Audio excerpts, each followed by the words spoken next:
Hello everyone and welcome to another episode of Every World is a Tiny Home. Today we are off to Oasis Springs, and to represent this world we are building a tiny mid-century modern home. I'm going to talk a little bit about my inspiration for this world and some of the challenges I faced in building this house. But first, let's talk a little bit about the actual world.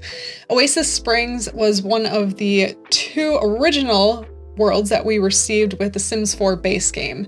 And yes, I know we do now have new crusts, but when the game first released, we only had these two worlds. Oasis Springs is a beautiful desert-themed world, and I'm sure if you ask any Sims 4 builder, most of them will probably say that Oasis Springs has some of the best lighting for building. This world really is a nice size. There's 6 different neighborhoods, and each neighborhood kind of has its own unique landscaping and terrain. So you'll have the very deserty areas, you have the nice lush green area, which is where we're building right now, and then you'll also have like that little community area of like community lots, and then that faces out towards, I'm assuming like it's a nice big river, there's some waterfalls, so there's quite a variety in this world, and it's really pretty. This world seems to be influenced a lot by the southwestern part of the United States. When you take a look around at the architecture, I see a lot of influences from California, which I mean is no surprise because The Sims is located in California, so it only makes sense that one of the original worlds that we got with this game was kind of based around California. So talking more about the architecture, this is where one of my first challenges came up. The architecture. There's two very unique and different styles in this world. If you take a look around, you'll see. Obviously, one, you have mid-century modern, and then 2, you have the Spanish Mission Revival style. And I had to pick which one I wanted to represent the world with. For me, this wasn't extremely challenging because I really like mid-century modern, and every time I think about Oasis Springs, I just think of mid-century modern. So for me, that was an easy pick. I did think for a short period of time, for maybe like 10 seconds, I'm like, should I try to combine these two styles into one? And I'm like, no. Because on one hand, you have this very traditional style of Mission Revival. On the other hand, you have this more modern themed architectural style, mid-century modern, going with the whole mindset of form over function and less is more, simplicity. So just automatically by taking that traditional and putting it into the modern was already going against the whole modern mindset. And it could be done if you split the house like right down the middle and like did one style on one side, one style on the other. But with it being a tiny home, there's just not enough space for that. So yep, I had to make my pick of mid-century modern, and that's what we went with. And then the second challenge. Once again, like with Willow Creek, I decided to use only base game to build this house. And I already am not a huge fan of building only with base game. Maybe just because I've been playing The Sims 4 since the very beginning, and I got kind of tired of playing with just base game. So it's like, I don't want to have to go back to just base game. It's just, personally, I don't like it as much.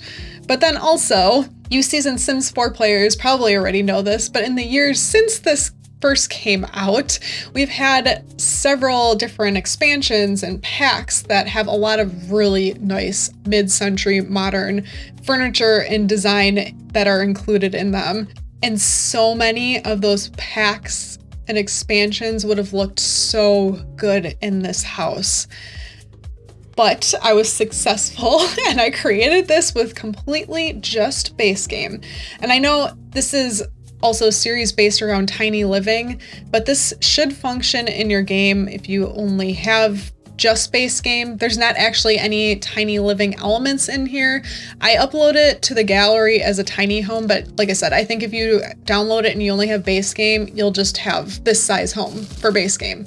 But there's no other elements that should be included that should interfere with that. And then challenge number 3 is just building a tiny home. Sometimes it can be challenging to come up with new and different floor plans for different tiny homes, and then also floor plans that fit the actual architectural style. So building a mid-century modern home, kind of an essential for that style of build is having an open floor plan. Because of that, I ended up making sure that this was a tier 3 tiny home. It's 98 of 100 tiles. For a little bit, I actually thought about doing a tier 2, but then I realized a tier 2 probably wouldn't really represent this style well enough. And like I said, I really wanted to have this open floor plan, which is essential to a mid-century modern home. So a tier 3 worked out very, very nicely. This house has 2 bedrooms and 1 full bathroom, and the bedrooms are a really nice size. And it's kind of surprising taking a look at this afterwards. It doesn't even look like a tiny house. Like, this does not look like 98 tiles, and I think there's a couple reasons for that. One of them is I added a carport outside, and then we also have a covered patio on the back side of the house, but then also with this style of homes, you have a big overhang of roof around the house. So just seeing this house from above makes it look huge. But seriously, it is only 98 tiles. I kid you not. As you may have seen, we put a fireplace into the living room. Unfortunately, it's not functional, it's just for looks. I put some lights in there and then I changed the color to red, so it looks like there's a nice glow from the fire, but to have a more modern looking fireplace, I had to build my own. I am not a fan of the 2 fireplaces that we originally got with base game. Even the more traditional one, I think it's ugly. And then we have like the contemporary one, which is in like crazy colors. The texture's weird. I don't like it. So if you end up downloading this and you have some of the other packs and you want to change out the fireplace, go for it. The one from Snowy Escape that's open, and I really like that fireplace. That's probably one of my favorites. This house is currently set up for 4 sims. So we have the main bedroom, 2 sims there, and then we have the kids' bedroom, and there's 2 beds in there. One is for either a child or a teen, and then they're bunk beds. And then below that, there's one for a toddler, which obviously you can replace that if you don't want to have toddlers here, or you have 2 kids, teenagers, whatever. But yeah, like I said, these rooms are pretty decent size. So in the kids' room, I was able to get some activities in there. We got the activity table, we have some toys, and it doesn't feel super squished, which is nice. And I ended up making the hallway a 1x1. It's not a huge hallway, so I felt like that worked out okay. I don't like 1x1 hallways. I don't. In The Sims, they just seem so cramped, but I'm like, okay, I can make this work. With this house, it's okay. And then on the exterior, I really wanted to create something that was more, I guess you'd say, like eco-friendly. I know we're in the very green neighborhood, but Oasis Springs just always reminds me of Palm Springs. And I think that's always why I think of the mid-century modern. In Palm Springs, it's like you have these big, huge mid-century modern homes, which are just beautiful, so beautiful. And then I took a look at some of the landscaping out there because I'm like, I'm very curious. So there's a mix. There's kind of like this eco-friendly with a lot of rocks and a lot of succulents and cactus and that kind of stuff.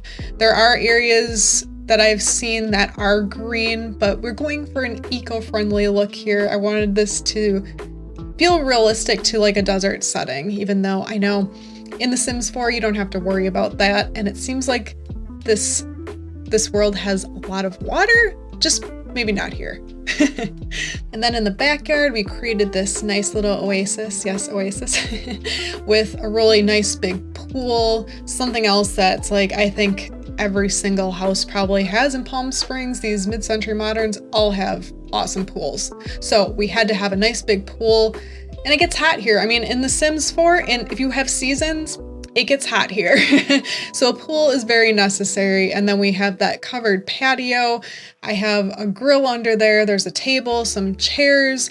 If you really wanted to, you could throw in a hot tub here if you'd like that, but I didn't think that was necessary. We have a nice little lounge area out here.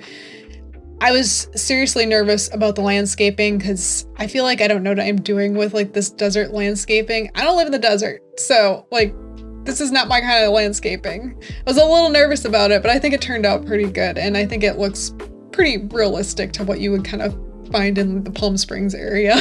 And then one little last note, I have play tested this lot. I usually try to play test everything. Once in a while, there's some things that I'll forget, but that everything is functional and working, so you shouldn't have any issues with this in your game. But as we get towards the end of this video, we are going to start to say our goodbyes and wrap things up. Thanks so much for hanging out with us once again, everyone. We really appreciate you. Hope you enjoyed this video. Don't forget to give us a like. And if you're not already subscribed, why not consider hitting that button? Flynn would really appreciate it, wouldn't you, Flynn?